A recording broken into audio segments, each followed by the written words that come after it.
This is my prep video for the second part of 4.3 sections 4.0. Now, how to find local maxima and minima. Now, in the previous part, we learned how to find increasing and decreasing points, right? Okay, and in this part, we will learn how to find local maxima and minima.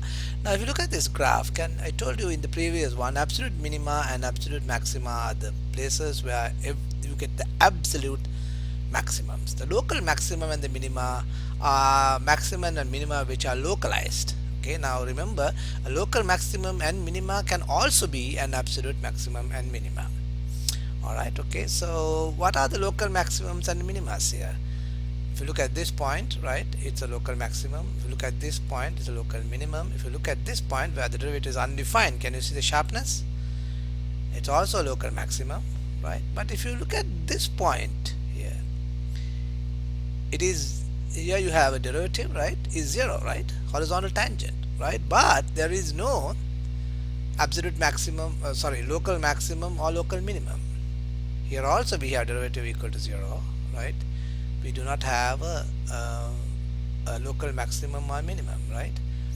Alright, can you see? So just because a point is a critical point, that doesn't guarantee a local maximum or minimum. But we can actually use critical points and then look at the sign test that we used in the previous example to find out where the local maximum and minimum. So basically, if the derivative changes the sign from positive to negative, can you see here? Derivative is positive and then it goes to negative. So that means it's a local maximum. Here, it goes from negative to positive. That means it's a local minimum. Once again, it goes from positive to negative, even though it is undefined here, still it's a local maximum, right? But here, if you look at the derivative goes from positive to positive, then it's not a local maximum, once again, or local minimum. Here again it goes from negative to negative, right?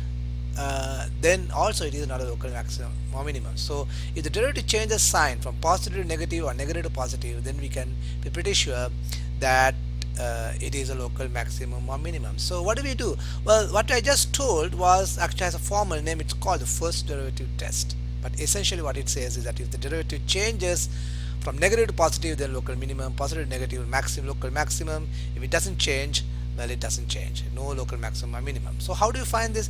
Well, guys, it's no big deal. Remember the table that we did the last time when we found the increasing decreasing thing? We do the same thing. Identical table. So what's the first step?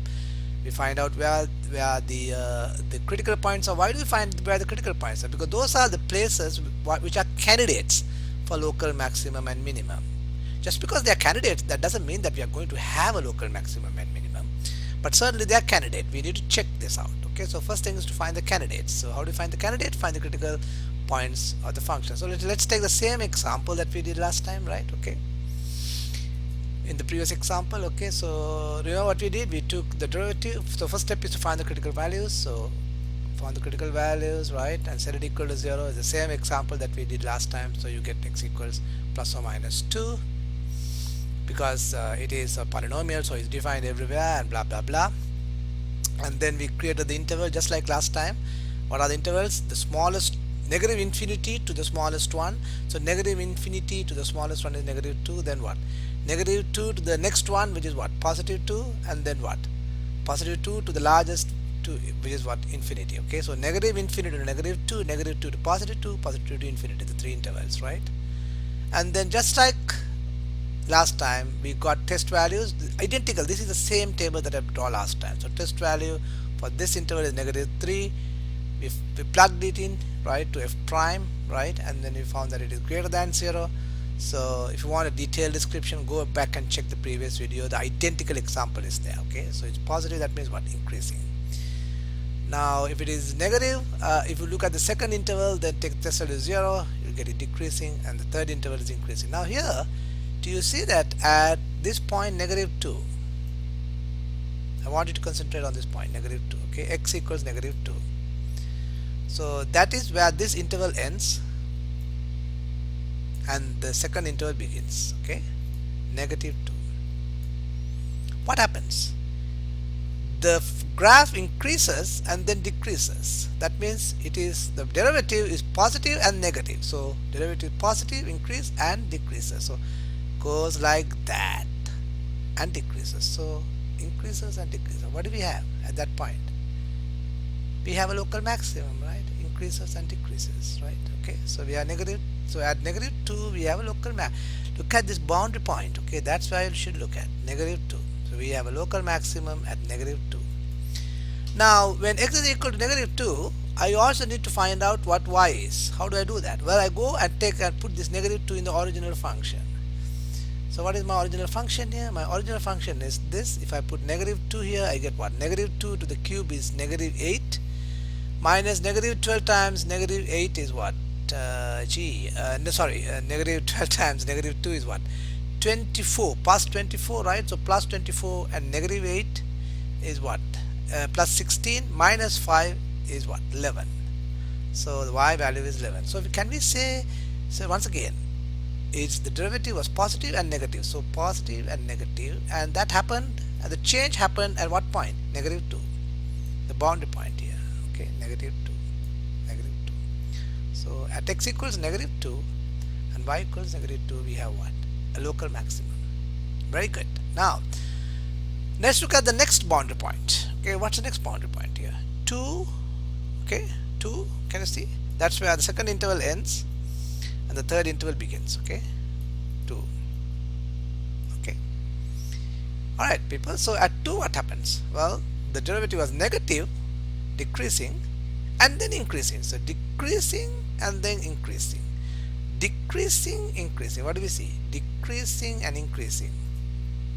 Decreasing and increasing. Okay, what do we see? We see a local minimum, right? Okay, so we have a local minimum at what point? The boundary point, which is what? 2. So go here and look for the boundary point 2. So at x equals 2, we have a local minimum, right? And what's the y value then? Once again, we can go up here and we can find out the y value. What happens here? So 2 to the power 3 is 8 minus 12 times 2 is what? 24. So 12 minus 24 is negative 12.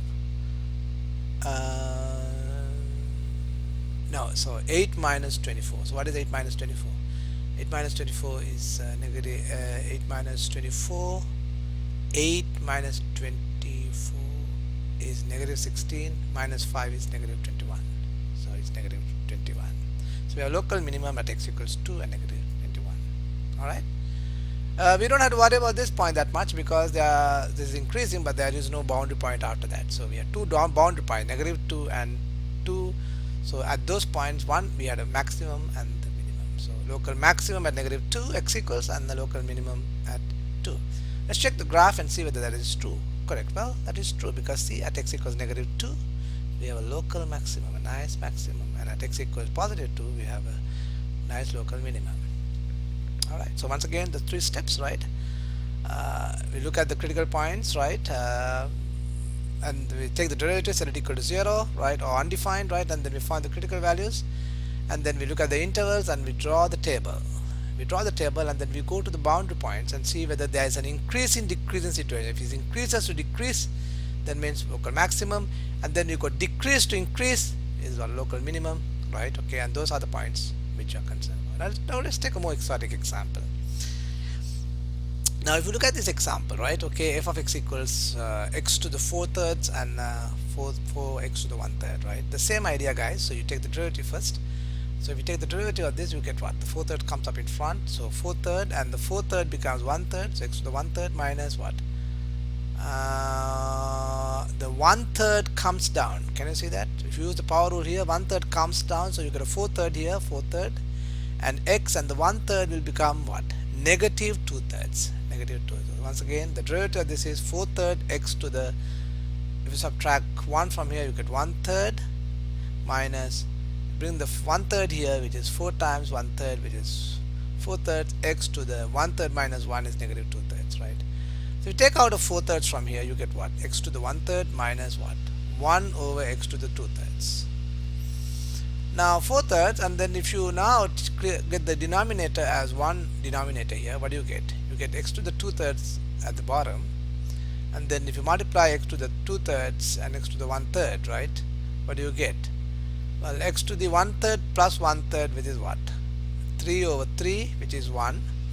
3 over 3, which is 1. So you have x to the 2/3, x to the 1/3 minus 1, so bring it up here, and then we have the common denominator x to the 2/3, right? Now if you simplify this, you can add the exponents. 2/3 and 1/3 will give you what? 3 over 3, which is what? 1. So x minus 1, 4/3 and 2/3. Now what are the critical values? Well, first of all, where is this derivative? This is a derivative, right? Where is the derivative 0? Well, the derivative is 0 at x equals 1. So x equals 1 is a critical value. But the derivative is also undefined at what point? If you take x equals 0, right, okay, then you get derivative undefined, right? So x equals 0 is also a critical point. So do you see the critical points that we have?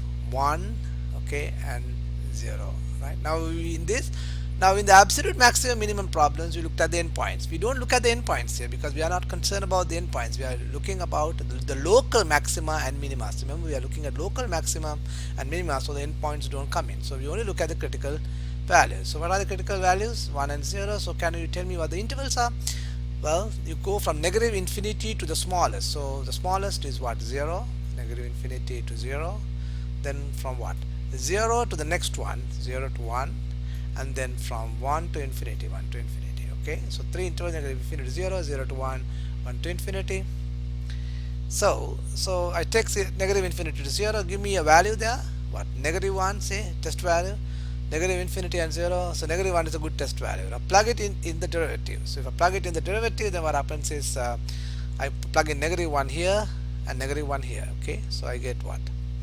4/3 negative 1 minus 1 over negative 1 to the 2/3. Now it's be very careful here, right? Negative 1 minus 1 is negative 2, so negative 2 times this is negative, right? But the bottom, look at the bottom, guys. Negative 1 to the 2/3, right? So this is a positive number. Why? Because there's a square on top. Can you see that, right? So the bottom is positive even though the top is negative.